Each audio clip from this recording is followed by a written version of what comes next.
Maliligo ang sugar glider ko. Ang sugar glider maliligo na ina.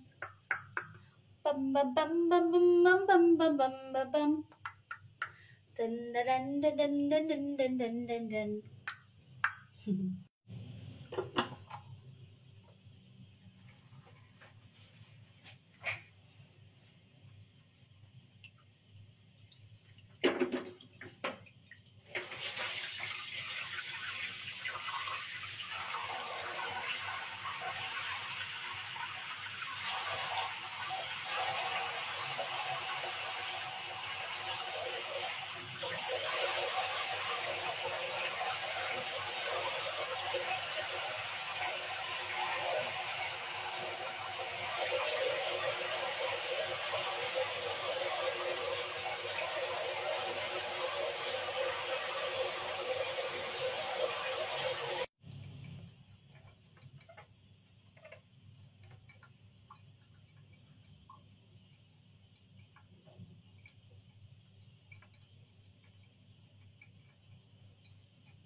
Ayan.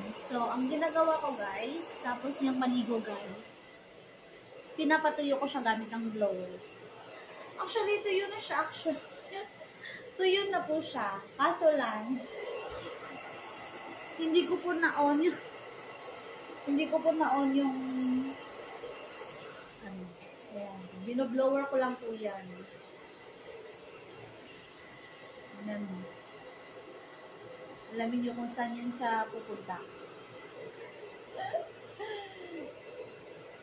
Alam nila kung nasan yung pouch niya. Yan. So, kapag mag-aalaga tayo ng sugar glider, guys, yun lang naman ano niya, hinahanap niya yung pouch niya. Kasi, yung mga sugar glider po, nasanay po ito sila na tumira sa isang pouch. Nasa pouch lang po yan sila hanggang 2 hanggang 3 months po yan sila. Nasa pouch lang yan sila. Kaya sanay sila sa masikip na mga daan. Ayan. Hanap ng pouch.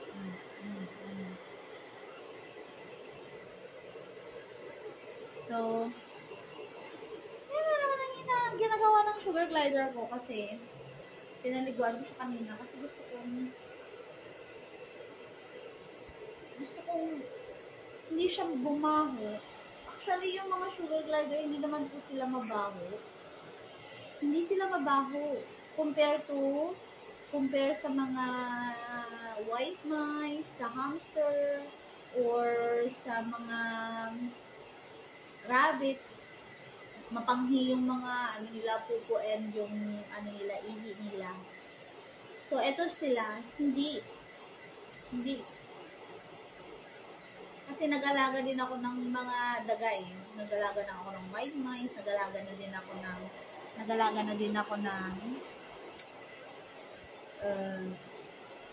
rabbit. Until now, yung mga rabbit ko buhay pa sa Pilipinas. So, ngayon, kasi wala na yung mga rabbit ko, ito na yung pwede ko alagaan.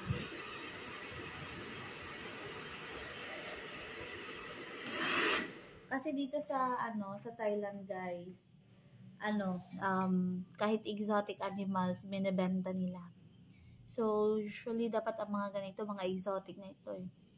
Tignan nyo, para siyang tarsier, guys. Para siyang tarsier. Kung tignan mo mabuti, para siyang tarsier. Kaso lang, yung mata niya hindi ganun kalaki. Yan. Tapos ganyan lang sila kaliit. Ewan ko kung lalaki pa to, feel ko hindi na eh. Yung hamster lumalaki. Oh, ayan. Yung hamster, guys, lumalaki. Malaki sila. Yan. So, ganyan na siya. Mabango na siya. Tapos, guys, alam niyo kung ano ang ginagawa ko sa niya, sa buhok niya.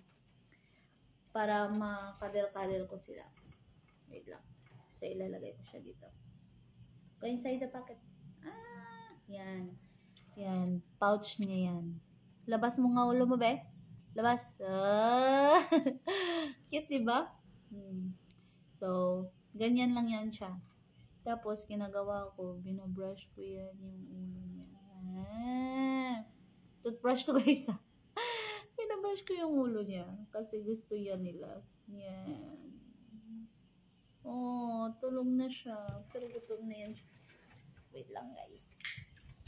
So, ngayon, guys, papainumin ko siya ng milk. Kasi feel ko stress siya nung naligo siya. So, nilalagay ko lang dito ang milk. Parang tinitimpla ko siya dito, guys. Sorry, ha.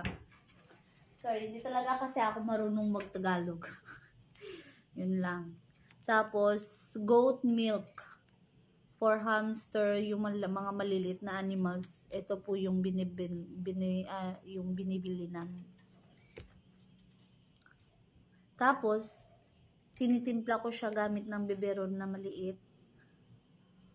Tapos, nilalagay ko lang siya dyan sa may